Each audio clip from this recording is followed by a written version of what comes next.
What to से like अभी वो पहला वीडियो मेरा बंद हो गया, ठीक है, क्योंकि कुछ इंटरप्शंस आ गए। ये उस वीडियो को मैं कंटिन्यू कर रही हूँ, जो मैंने वीडियो अपलोड किया है, जो कि 12-13 मिनट की है मे बी, और ये उसी वीडियो को मैं कंटिन्यू कर रही हूँ। तो मैंने, जैसे मैं कह रही थी कि मुझे जब मैं दूसरे लाइक अभी मेरे लाइफ में क्या चल रहा है ना, कि मेरे कोई बहुत क्लोज लोग हैं, ठीक है, बहुत क्लोज लोग जिन्हें मैं बहुत दिल से प्यार करती हूँ, वो लोग बहुत क्लोज लोग हैं मेरे। नॉट ट्विन फ्लेम, मैं ट्विन फ्लेम की बात नहीं कर रही हूँ। मेरे कुछ क्लोज लोग हैं, बहुत क्लोज लोग, जिन्हें मैं दिल से प्यार करती हूँ, ठीक है।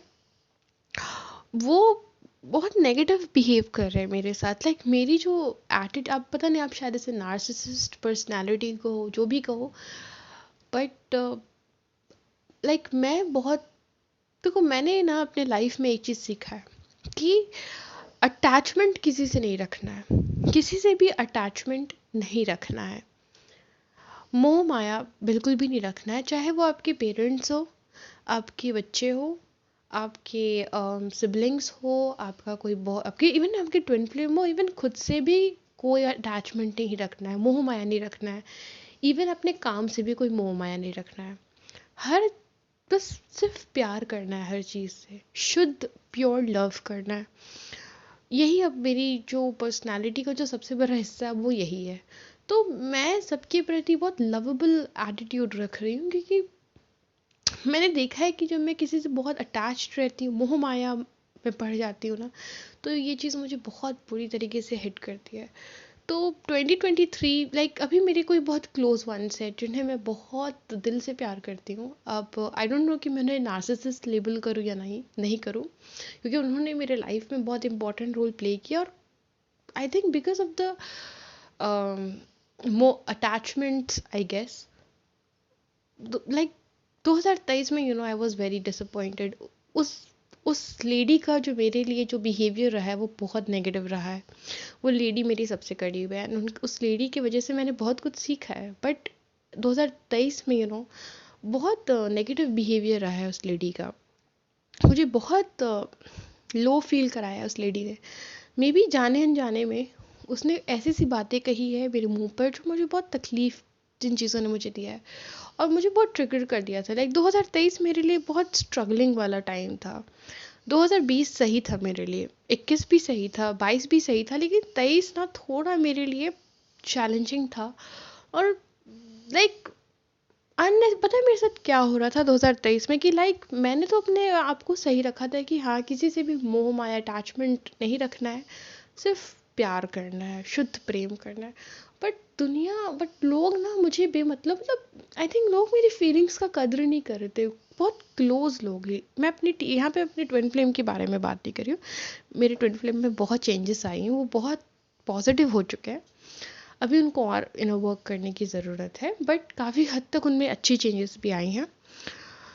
um, मेरे जितने भी क्लोज वंस हैं, लाइक मेरे बहुत क्लोज माय गार्डियंस, बेमतलब का मुझे मेरे मुंह पर मुझे कुछ भी बोल देना, एक बार भी नहीं सोचना कि उनके वर्ड से मुझे क्या फील होता होगा। और ये जो उन्होंने कंटिन्यूअस 2023 में मुझे जो मुंह में आए वो बोलते गए, जो जजमेंट्स करना था करते गए, मतलब कभी मेरी फीलिंग्स की केयर नहीं की, और जो मुंह में आए वो बोला है इन लोगों ने। तो they are my guardians, they are very close to me.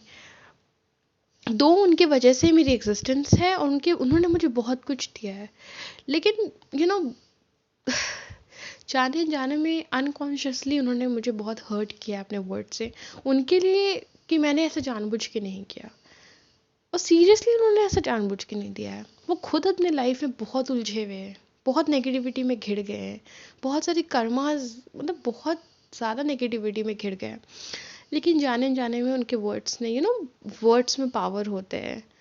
Like sound is a form of energy, बहुत दिल मेरा चुभा है। तो यही सब चीज़ों ने मुझे, और थोड़ा सा ना लाइक मैं जो काम कर रही थी इंटरनेशनल एजुकेटर का, उसमें भी थोड़ा सा ना उतार चढ़ाव भी आया है इस साल। मेरे लिए ड्रीम जॉब है, क्योंकि आई एम अ टीचर, और एक टीचर, एक small town teacher, like international opportunity मतलब मेरे लिए बहुत बड़ी बात है।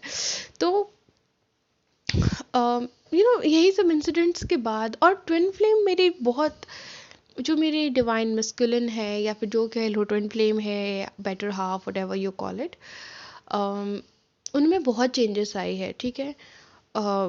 लेकिन फिर भी लाइक मैं कैसे समझाऊँ, अभी भी ईगो है, बहुत सारी चीज़ें हैं जो डिसॉल्व होना है, उन्हें बहुत समय लगेगा, धीरे धीरे धीरे वो इनर वर्क करेंगे और खुद को सही कर लेंगे।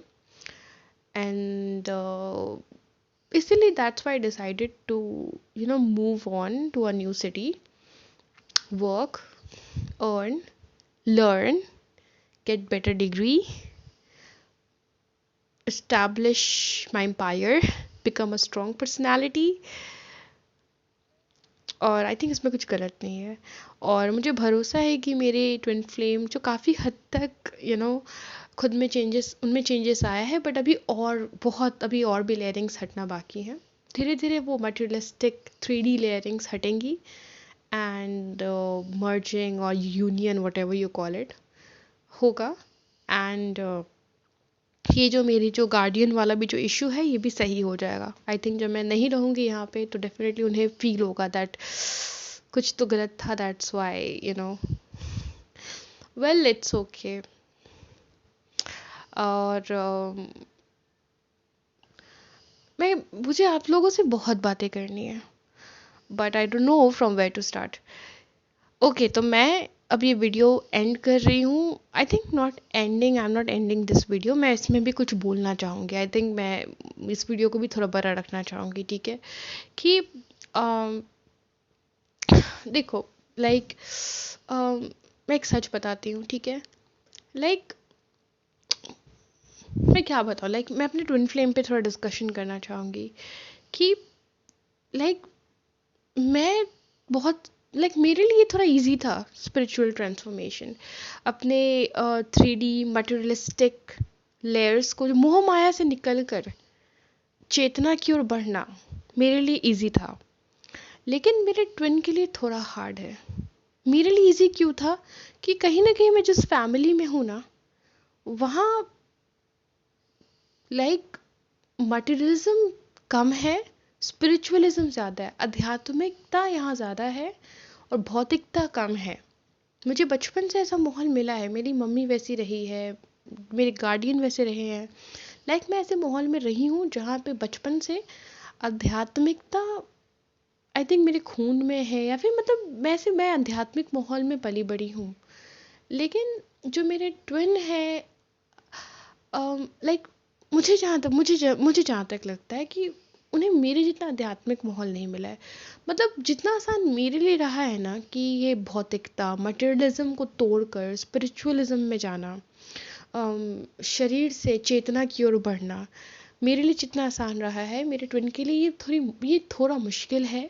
उनके लिए अपने शरीर से, अपने शरीर को आइडेंटिटी, जो उनके उनके लिए जो शरीर है, अपना ध्यान उससे हटाकर, होता है ना कि जैसे कि हम एग्जिस्ट करते हैं, तो हम अपने एग्जिस्टेंस को क्या मानते हैं? हम मानते हैं ना कि हम एक शरीर है। होता है ना कि कुछ लोग मानते हैं कि शरीर ही उनका वजूद है, वो बस एक शरीर है और शरीर ही उनका वजूद है, और शरीर को ही पालना पोसना उनके जीवन का उद्देश्य है, ऊंचा से ऊंचा उद्देश्य है, इसे लग्जरी देना। बहुत सारे ऐसे लोग होते हैं जिन्हें लगता है कि उनका एग्जिस्टेंस एक्चुअली में कोई चेतना नहीं है, वो बस शरीर भरी है, यही उनका अस्तित्व है, शरीर को पालना पोसना ही उनका कर्तव्य है। और जो सबसे ऊंचा कर्तव्य है, वो है कि इसे जितना लग्जरी हो सके उतना लग्जरीज देना, जिसे मटेरियलिस्टिक लोग भी कहते हैं। और एक होते हैं स्पिरिचुअल लोग, जैसे आपके जैसे और मेरे जैसे लोग, कि हमें पता होता है कि शरीर हमारा अस्तित्व नहीं है, हमारा आइडेंटिटी नहीं है, ये बस एक जरिया है जिसके थ्रू हमें कर्म करके परमात्मा से एक हो जाना है, शिव से एक हो जाना है। हम जानते हैं कि हम शरीर नहीं है, हम चेतना है, कॉन्शियसनेस है, आत्मा है।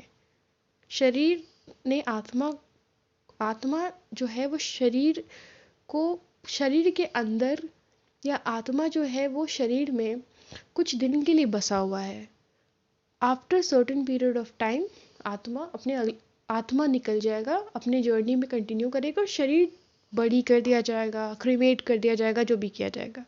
तो मैं शरीर नहीं हूँ। मुझे ये हम स्पिरिचुअल लोगों को इतना तो एटलीस्ट पता ही होता है कि हम शरीर नहीं है, हम चेतना या आत्मा है और हमें आगे चल के परमात्मा से एक हो जाना है। तो यही है। और हमारे लिए जो सबसे हमारे जीवन का उद्देश्य एक ही होता है कि हम अपने आत्मा को परमात्मा से जोड़ दें। यही हमारे जीवन का इकलौता उद्देश्य होता है। तो इतना आसान नहीं है। हम जब पैदा होते हैं तो हमें देह भाव होता है, हमें हमें हमारे दिमाग में ये चीज़ें रहती है कि हाँ हम शरीर है और शरीर हमारा एग्जिस्टेंस का एक इम्पॉर्टेंट पार्ट है। शरीर से चेतना की ओर बढ़ना, बॉडी से कॉन्शियसनेस तक बढ़ना सबके बस की बात नहीं है। हर किसी को अपॉर्चुनिटी भी शायद नहीं मिलती है, बहुत मुश्किल है। तो मुझे लगता है कि मेरे लिए मैंने मेहनत करके खुद को काफ़ी हद तक शरीर से अलग किया है और अपने चेतना को परमात्मा से जोड़ने के इस काम में मैं काफ़ी हद तक आई थिंक बहुत सक्सेसफुल हूँ। मेरे ट्विन के लिए थोड़ा हार्ड है, बट मैं उन्हें समय दे रही हूँ, मैं उन्हें समझ रही हूँ, क्योंकि मैं इस चीज़ में उनसे सीनियर हूँ। मैं इस पर्टिकुलर फील्ड में स्पिरिचुअल फील्ड में मैं उनसे सीनियर हूँ। तो मैं समझती हूँ, मैं उनके पेन को समझती हूँ। जैसे एक टाइम पर मैं बहुत रोती थी, आई वॉज इन ये जो डार्क, ये जो होता है ना, ये जब आप अपने आध्यात्मिक स्पिरिचुअल जर्नी में एक टाइम आता है जब किसी बहुत बड़े ट्रॉमा की वजह से आप ट्रिगर हो जाते हो। तो मेरे साथ भी हुआ था and I was like totally lost in 2017। But फिर मैंने खुद को यहाँ तक पहुँचाया। तो वही सेम चीज़ मैं उन्हें भी अपनी आंखों के सामने में उनके साथ भी होता है।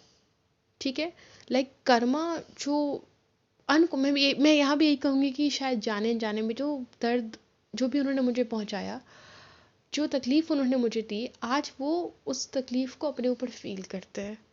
ठीक है।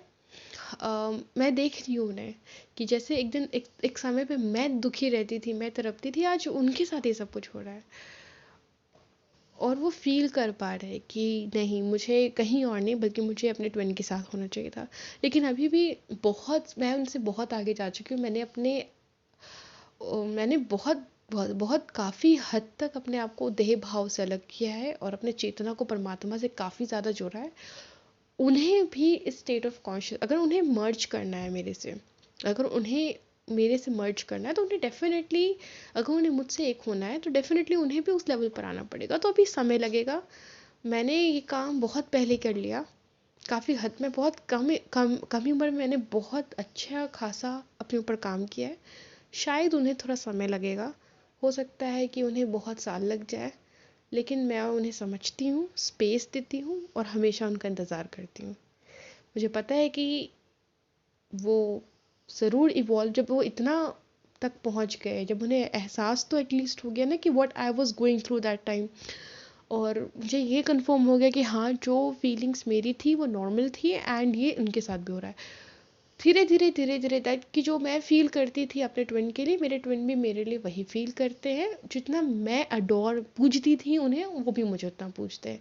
धीरे धीरे मैं इंतज़ार कर रही हूँ, और इंतज़ार भी नहीं कर रही हूँ, मैं बस अपने राह पे बढ़ते जा रही हूँ। मुझे पता है कि वो ज़रूर आएंगे। वो एक पवित्र आत्मा है और धीरे करके वो भी अपनी चेतना को अपने शरीर से हटाएंगे और परमात्मा से जुड़ेंगे। तो यही है ट्विन फ्लेम जर्नी। और मैं कोशिश करूँगी हर ट्यूसडे अच्छी वीडियोस लाऊं और आप लोग को थोड़ी हीलिंग दूं। एंड बस यही मेरी कोशिश रहेगी। और हाँ, मैं एक अपडेट और देना चाहूँगी कि मैं अभी हाल फिलहाल नहीं, आई थिंक 1 साल से मैं एक बहुत बहुत अच्छे गुरु की वीडियोस देखती हूँ। और वो एक फाउंडेशन चलाते हैं। वो एक बहुत पढ़े लिखे इंसान है। वो सिविल सर्विसेज पे भी उन्होंने जॉब, वो सिविल सर्वेंट भी रह चुके हैं एंड वो आईआईटी आईआईएम एलुमिनस भी रह चुके हैं। और वो आज के टाइम पे एक वेदांत मर्मदर्शी हैं। मतलब वो एक स्पिरिचुअल टीचर है जो वेदांत, उपनिषद एंड गीता पढ़ाते हैं मिलियंस ऑफ पीपल को। उनके यूट्यूब चैनल पे millions of subscriber and he is amazing. इन्होंने काफ़ी सारी अच्छी अच्छी बुक्स भी लिख रखी हैं। तो मैं उन्हें फॉलो करती हूँ और ये मेरा ड्रीम है कि मैं उनके फाउंडेशन में जॉब करूँ और उन्हीं की तरह मैं भी स्पिरिचुअल टेक्स्ट पढ़ाऊँ। लाइक मैं टीचर हूँ तो मैं जो मटेरियलिस्टिक नॉलेज है वो तो मैं देती हूँ, बट मुझे स्पिरिचुअल नॉलेज भी देनी है, मुझे स्पिरिचुअल टेक्स्ट भी पढ़ाना है। तो अभी देखो क्या होता है, जो भी होगा अच्छा होगा। 2024 से बहुत उम्मीदें हैं। Take care everybody. प्लीज़ मेरे आप कमेंट सेक्शन में या फिर आप मेरे डिस्क्रिप्शन बॉक्स में मेरे इंग्लिश चैनल को चेक करें और उसको जाके सब्सक्राइब लाइक जो भी है वो दें। मैं उस पर भी वीडियोस डालूंगी and I hope, finger crossed, मैं हर ट्यूसडे एक वीडियो पोस्ट करने की कोशिश करूंगी। Stay happy always, my blessings are with you all, take care.